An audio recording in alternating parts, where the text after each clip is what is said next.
Alright, welcome back to WMMA Now with your host Chuck Stevenson, coming at you with a fight announcement. So Bellator MMA has booked a featherweight bout for UFC 254 on December 10th between Jessica, the Black Widow Borga, and Marina Mokhnatkina. So let's go ahead, take a look at the stats here real quick.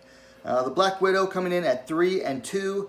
Mokhnatkina coming in at 4-2. Now Borga is coming in off of 2 straight wins.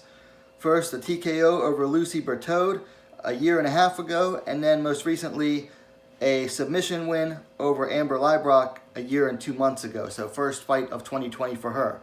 Mokhnatkina, on the other hand, is coming off of 2 straight losses. First, a majority decision loss to Liana Jojua 2 years, 8 months ago, and then most recently lost a decision to Janae Harding a year and 7 months ago. So she hasn't fought in 2020 either. Let's see. Mokhnatkina is the elder fighter by 2 years, 32 to Borga's 30. Borga is the slightly taller fighter, 5 feet 7 inches, 170 centimeters to Mokhnatkina's 5 feet 6 inches, 168 centimeters. And then Borga is going to have a nice reach advantage though. 69 inches, 175 centimeters to Mokhnatkina's 65.5 inches, 166 centimeters. So it's been a while since I've watched either of these two fight. I've watched Mokhnatkina's Bellator debut live, and I watched her fight with Jojua before that. Last time I remember watching, Jessica Borga beat Amber Leibrock.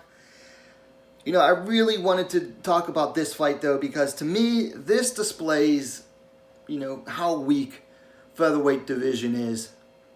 Kind of overall, in that, you know, everyone says Bellator has the best featherweight division, but here you go.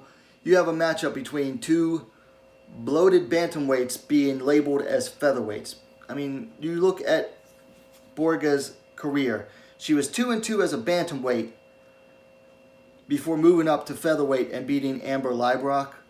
And then you have Mokhnatkina, on the other hand. She had a couple of catchweight fights and then 3 straight bantamweight bouts, including the loss to Jojua, who has since moved down to flyweight in the UFC.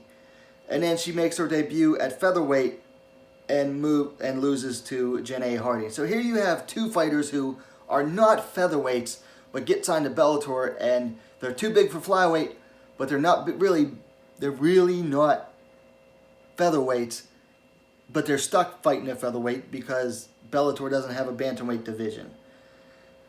This, to me, just helps display how thin featherweight division is, in that Bellator supposedly has the deepest featherweight division, but this is the type of matchup that they're forced to make, 2, you know, bloated bantamweights against each other.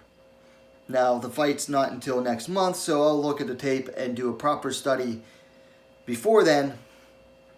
Until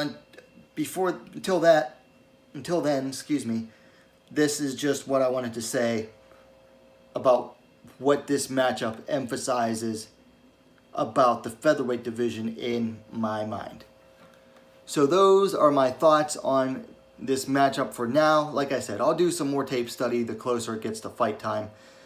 This is on the same night as McFarlane versus Velasquez, so that's a big night for Bellator. So we're definitely going to be talking about it as fight night gets closer. Anyway, let me know your thoughts on the matchup in the comments down below. If you like the video, give it a like, and while you're at it, go ahead and subscribe to WMMA Now, the most complete women's mixed martial arts dedicated platform on YouTube. Thanks for watching. We'll see you next time.